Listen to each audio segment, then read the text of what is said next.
Welcome everyone, join us today as we delve into the story of Marie Fredriksson, the iconic Swedish singer and one half of the pop duo Roxette, who captivated the world with her powerful voice and unforgettable stage presence.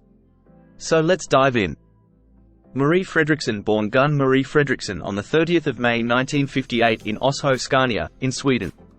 She was the youngest of 5 children born to Charles Goster and Inez Fredriksson. At the age of 4, her family sold their farm and moved to Östra Ljungby, where her father became a postman and her mother took a job in a factory. Tragedy struck 3 years later when her oldest sister, Anna-Lisa, died in a car accident when her vehicle was hit by a tanker truck while she was on her way to buy a dress for her engagement party. With both parents working full-time and unable to afford childcare, Marie and her underage siblings were often left alone at home. During this time, she learned to sing, read music notation, and play various instruments with the help of her siblings and friends. She also credited her pastor for fostering her love of music. Her passion for music continued to grow throughout her teenage years as she discovered artists like the Beatles, Joni Mitchell, Jimi Hendrix, and Deep Purple.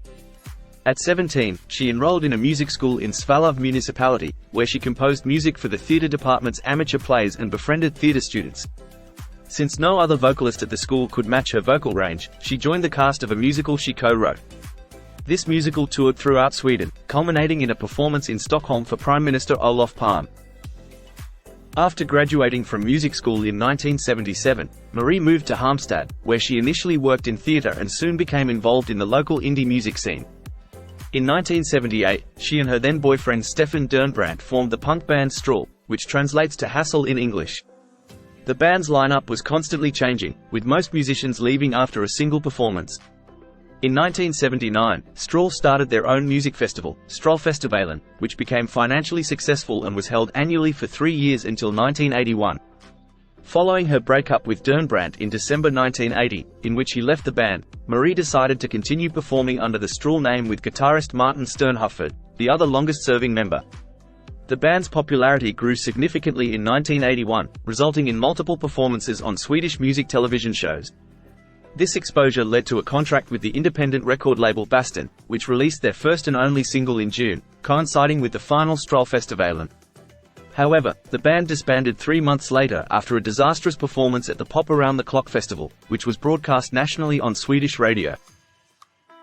Following Strahl's breakup, Marie and Stjernhufvud formed a new band, Mama's Barn, meaning Mama's Children, in English, with the name derived from the first 2 letters of their given names. Stjernhufvud took on vocal duties while Marie played keyboards. The duo often rehearsed with Gilling Tider, leading to the band's bassist Anders Herlin and drummer Mikael Sid Andersson joining Mama's Barn. This close relationship saw Marie provide vocals for Gilling Tider's 1981 track, Nothing of What You Need. In 1982, Mama's Barn signed with CBS Records International, but their contract was soon sold to WEA International, which funded the recording of their only album, Barn som Barn, Children as Children, produced by ABBA guitarist Finn Sjöberg and released in November 1982. Despite critical acclaim, the album sold only about 1,000 copies, leading to the band's disbandment. Per Gessler, believing Marie was too talented to be hiding behind keyboards, encouraged her to audition for Gilling Tider's producer Lars-Göran Lasse Lindbom. Lindbom was impressed and offered her a solo contract with EMI Sweden, which she initially declined due to nervousness and lack of confidence. Marie then performed duet vocals on So New Now, the lead single from the Lasse Lindbom band's 1982 album Romantisk Blackout. The album's success in Sweden led to her joining Lindbom's band as a featured vocalist for an extensive national tour. After the tour ended in autumn 1983, Marie recorded backing vocals for Gilling Tider's debut English album, The Heartland Café.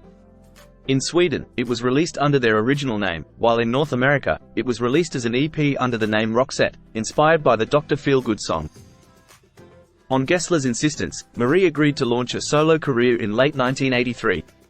She recorded her debut album from December 1983 to June 1984, with Lars-Göran Lasse Lindbom as co-writer and producer. Her debut single, Still the Scent of Love, was released in May 1984 and became a top 20 hit on Sverigetopplistan, Sweden's national record chart. Her debut album, Hot Wind, released in September, also peaked within the Sverigetopplistan top 20.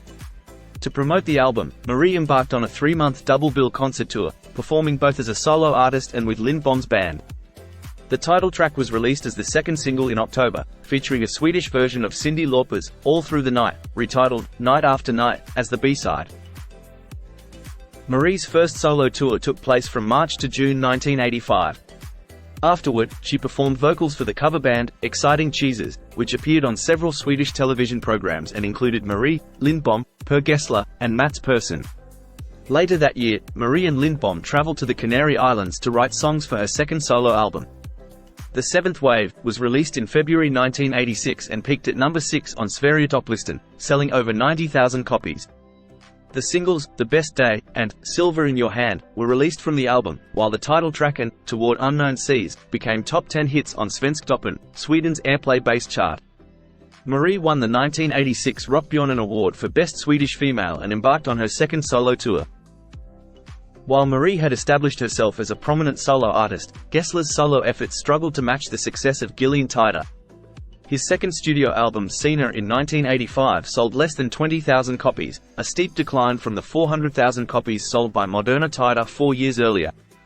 EMI Sweden's managing director, Rolf Nygren, suggested that Gessler translate one of his Swedish songs into English and record it as a duet with Fredriksson.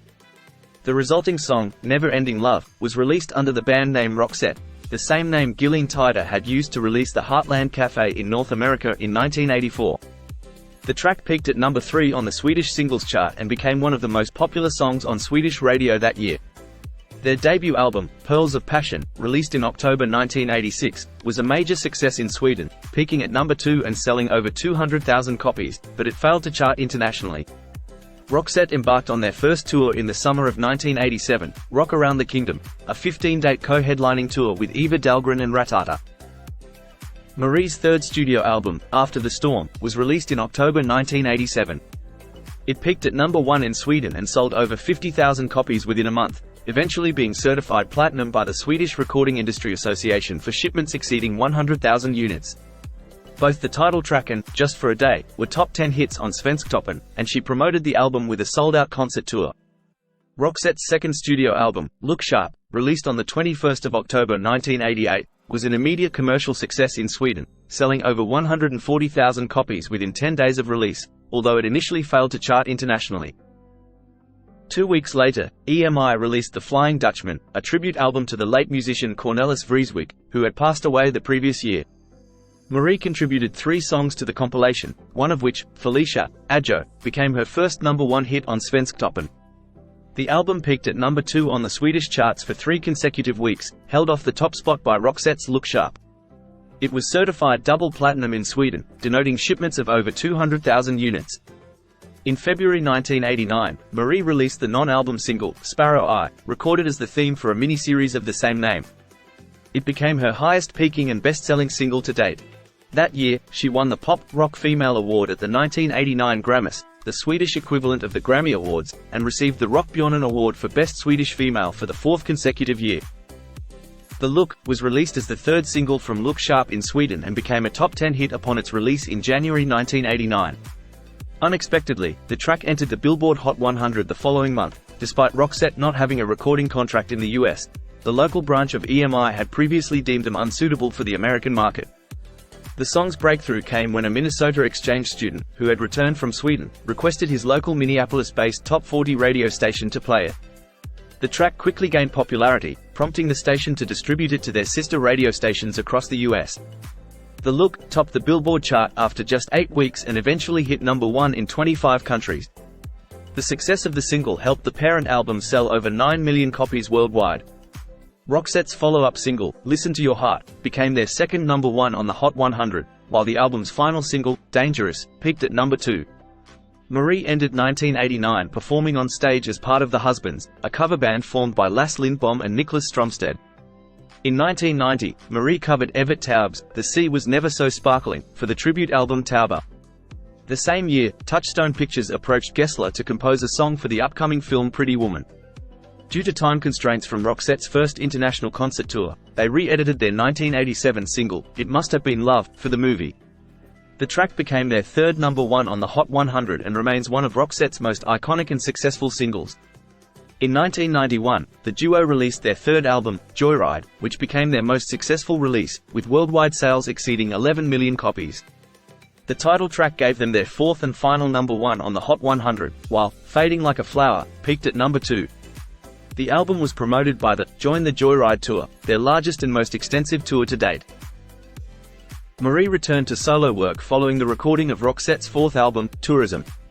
She was a featured vocalist on Angel Land, a Band-Aid-style recording organized by former ABBA vocalist Marie Fredriksson under the banner Artists for the Environment, released in July 1992. She performed the track alongside other artists during a televised gala the following month. In October, she released her fourth solo album, The Eternal Journey, which became her highest-selling and most critically acclaimed solo album, with over 185,000 copies sold in Sweden by 2002. Marie was nominated for 3 awards at the 1993 Grammys, including Songwriter of the Year and Artist of the Year, winning the latter. Singles from the album, such as Long as There Is Light on the Other Side, and Between Summer and Autumn, along with tracks like So Still, So Slow, and It's Raining Again, were top 10 hits on Svensktoppen, supporting the album with a tour. Her first musical collaboration with husband Mikael Boljos, The Lord Prays for You, was released in November 1994 on the charitable compilation Wild Birds, Songs About Children, with proceeds going to children's hospitals in Nordic territories. The next summer, she performed as a featured vocalist with Boljos band Sugarcane during their concert residency at Halmstad nightclub Penny Lane, continuing this residency every summer between 1995 and 2002. She performed vocals on several of Boljos' original compositions and numerous cover versions, including The Good Life. Her fifth solo album, In a Time Like Ours, was recorded with Boljos at their home studio in Djursholm between February and September 1996. Released in November, when she was 8 months pregnant and unable to promote it, the album peaked at number 2 on Sverigetopplistan. The lead single, Tro, became her longest charting song on the Swedish singles chart, reaching number 8 and spending 29 weeks on the chart. Her duet with Marie Fredriksson, All My Best Years, from Lyngstad's 1996 album Deep Breaths, was released as a single in February 1997. Marie and Gessler collaborated on a new Roxette album throughout 1997 and 1998, releasing Have a Nice Day in February 1999. She was more involved in its composition and production than on previous Roxette releases, recording numerous demos at her Djursholm studio and singing lead vocals on 10 of the album's 14 songs. The album includes Waiting for the Rain, the first Roxette song written and composed solely by Marie. Prior to the album's release, they signed a new recording contract with EMI, which saw Marie obtain the copyright for her entire solo discography. The recording process was reportedly difficult, with Marie later criticizing co-producer Michael Ilbert for undermining her confidence. Her first greatest hits album, Finally, Marie Fredriksson's Best 1984-2000, was released in 2000 and was the second best-selling album of the year in Sweden, behind the Beatles' compilation One. It was also one of the best-selling albums of 2001 in Sweden and was certified triple platinum for shipments of nearly 250,000 units. The 2 new songs recorded for the compilation, Finally, and That What Was Now, were minor hits. The latter, featuring Patrick Isaacson, was a Swedish re-recording of a demo originally produced by Marie for Have a Nice Day. The record was promoted with a Swedish tour. In 2001, Roxette released their 7th album, Room Service. Even though Ilbert was not involved in this album's recording, Marie later said she lost all desire to continue Roxette, appearing at the studio as infrequently as possible. She instructed her taxi driver to wait outside while she recorded vocals for Milk and Toast and Honey. The album was supported with a European tour, after which Marie met with Gessler to discuss disbanding Roxette, to which he agreed. She released a box set of her previous studio albums, Love's Gold, in June 2002. Roxette planned to release 2 new compilation albums, the Ballad Hits and the Pop Hits, and promote them with performances at the 2002 edition of the Pan-European Orchestral Concert Series, Night of the Proms. A press conference announcing these appearances as Roxette's Swan Song was scheduled for the 12th of September 2002. On the 11th of September 2002, Marie felt unwell after jogging with her husband. She collapsed in the bathroom due to nausea, fracturing her cranium from the fall, and then suffered an epileptic seizure. Scans revealed a brain tumor at the back of her head. This diagnosis led to the cancellation of Roxette's Night of the Proms appearances. After waiting several weeks for the effects of the fracture and resulting concussion to subside, she underwent successful surgery to remove the malignant tumor, followed by months of chemotherapy and radiation treatment. In January 2003, King Carl XVI Gustaf of Sweden awarded Roxette the Culture and Education Award. Both Gessler and Marie attended the ceremony, which marked her first public appearance since the operation and one of the few she made over the next 2 years. The tumor left lasting effects, including blindness in one eye, limited hearing and mobility, and an inability to read or write. She also lost her ability to speak for a considerable period after her treatment. On the 21st of October 2005, Marie told Swedish newspaper Aftonbladet that it had been 3 very difficult years, but she was healthy and not receiving treatment anymore. Following her diagnosis and treatment, Marie and Boljos began working on her next studio album, The Change, in their home studio in Djursholm. Released in 2004, it debuted at #1 on the Swedish album chart and was certified gold. The lead single, Second Chance, became a top 10 hit in Sweden. Despite her health challenges, Marie rediscovered her love for drawing, creating the cover art for The Change and holding her first art exhibition, After the Change, in Stockholm in 2005. She held further exhibitions in 2008 in Stockholm and Gothenburg. In February 2006, she released an album of Swedish cover songs titled My Best Friend, which peaked at #3 on the Swedish albums chart. Later that year, she collaborated with Gessler on 2 new Roxette songs, One Wish and Reveal, for their greatest hits compilation. Marie also provided vocals on several tracks for Boljos' debut solo album, A Family Affair, released in June 2007. In November, Capitol Records issued a compilation of her Swedish-language ballads, Time for Silence, featuring 2 previously unreleased songs.